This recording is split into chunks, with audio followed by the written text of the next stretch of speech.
Bonjour, à quelques encablures de la lecture de la paracha de Bereshit.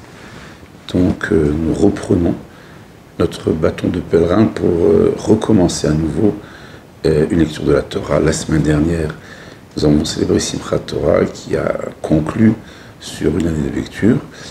Et ce qui est intéressant d'abord de dire, c'est que relire un texte que l'on connaît n'est pas nécessairement synonyme de lassitude, de quelque chose de déjà vu. Car si le texte ne change pas, le lecteur évolue, le lecteur mûrit, le lecteur a accumulé des expériences de vie qui ouvrent une perspective totalement nouvelle sur des problématiques qu'il a connus, mais dont il va explorer de nouveaux aspects, de nouvelles dimensions. Bereshit, au commencement, au début, c'est l'histoire de la naissance du monde, puis de la naissance de l'humanité. Et comme je le disais un jour à une étudiante en sociologie qui m'interrogeait sur la place du mythe dans la Torah, je disais que la Torah n'est pas un mythe. Pour les croyants que nous sommes, la Torah est totalement dans l'historicité de ce qu'elle raconte. Et que la preuve, c'est qu'il n'y a pas de personnage infaillible. Même Moshe Rabbeinu, dont la Torah témoigne qu'il est le plus grand des prophètes, lorsqu'il a fauté, eh bien ses fautes ont été pointées du doigt du Créateur, et Moshe a été puni pour ces fautes-là. En ce sens, bien sûr qu'il n'y a pas de mythologie, ce sont des histoires d'hommes, de femmes, d'êtres exceptionnels, avec peut-être quelques très rares faiblesses, si on peut les appeler ainsi. J'aimerais dire que ce qui frappe dans le texte de Bereshit, c'est une idée qui est comme une sorte de mise en garde. Bien sûr que le but était de créer un monde parfait, un monde qui est un Eldorado, je dirais même un paradis, puisque c'est ainsi qu'on l'appelle en français, dans lequel toutes les conditions d'une vie paisible, dans la quiétude de l'épanouissement de l'être étaient posées, sauf que, n'oublions pas, l'être humain a reçu un cadeau inestimable, qui est en même temps quelque chose de redoutable, qui s'appelle le libre arbitre. Le fait de décider de faire ce que bon nous semble de notre existence. Et ce qui est posé comme quelque chose de très fort d'emblée, je le disais il y a quelques secondes, dans le livre de la Torah, c'est que le rapport humain, cette interdépendance qui organise les relations que nous avons avec les autres, est quelque chose de conflictuel. La preuve, c'est que le monde n'a pas tout fait d'exister après Adam et Ève.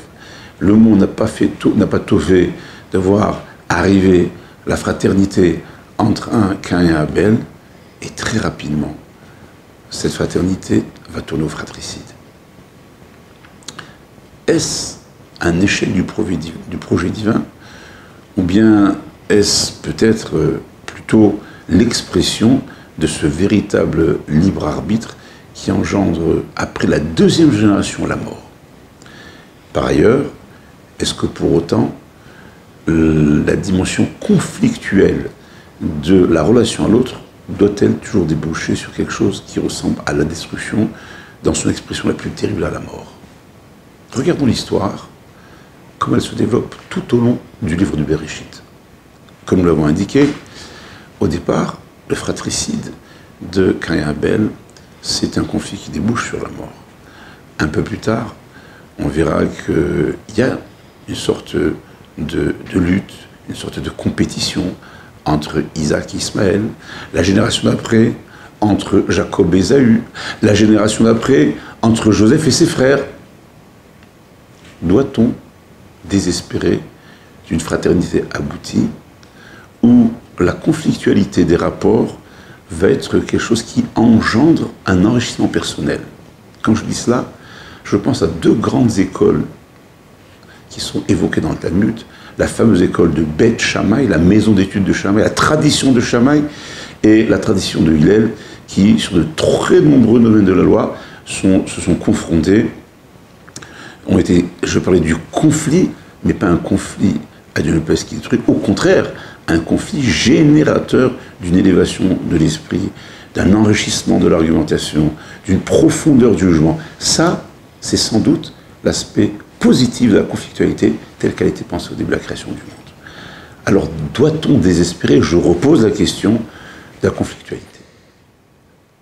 À propos de conflictualité, arrêtons-nous sur un des derniers textes qui va clôturer le livre de Bereshit. La scène se passe en Égypte.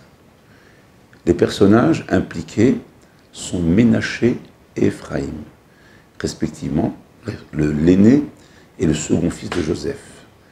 Yaakov, le troisième patriarche, sent sa fin venir.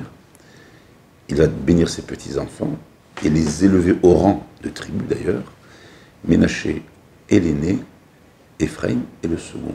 Et donc, au moment où Yaakov va donner sa bénédiction, Joseph, le père de Ménaché et Éphraïm, place le grand sous la main droite de son père et le second sous la main gauche. Si quel est Yadav? Le texte dit que Yaakov va croiser les mains. Et qu'est-ce qui se passe? La bénédiction du grand va reposer sur la tête du second, et la bénédiction du second va reposer sur la tête de l'aîné.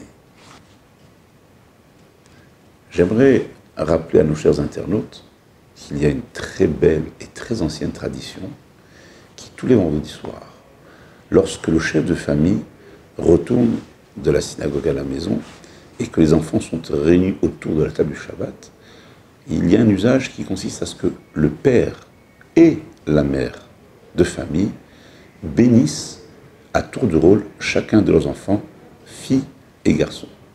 Quel est le texte court d'ailleurs utilisé pour la bénédiction? Je le cite. Yesimcha Elohim ki Ephraim Bechimaché.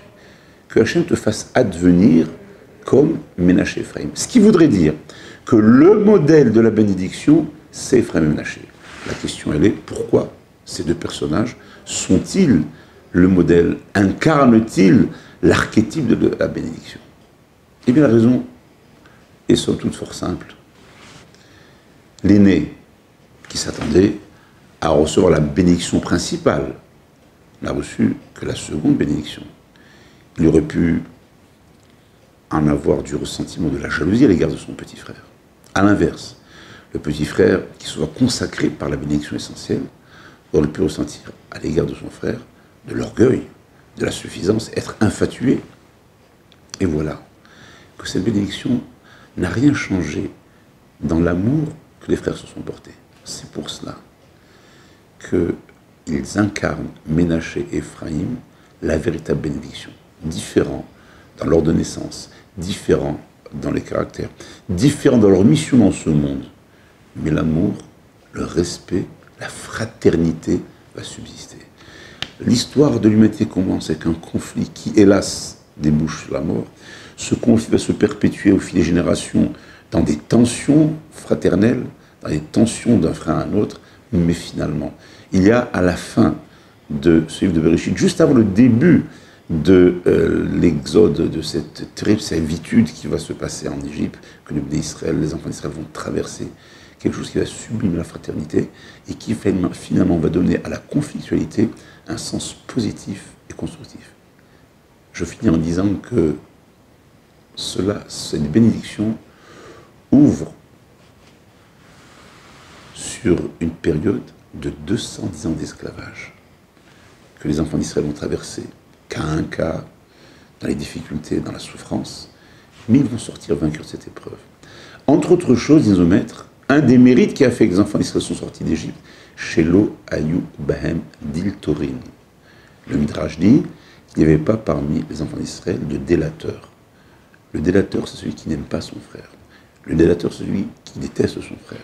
Le délateur, c'est celui qui veut la perte de son frère. Dire qu'à l'échelle de plusieurs millions d'individus, il n'y a pas eu un seul délateur sur une durée de 210 ans, c'est dire que la fraternité, cette conflictualité positive de Ménaché Ephraïm a innervé, a ensemencé une fraternité qui va porter toute cette génération jusqu'à un jour sortir de l'Égypte. Voilà, chers amis, cette lecture extrêmement intéressante que font nos sages sur cette notion de la conflictualité, de rapport de force, de rapport de caractère entre deux individus, qui, si nous savons aimer l'autre, peut devenir une source de grandeur, d'enrichissement. Shabbat shalom.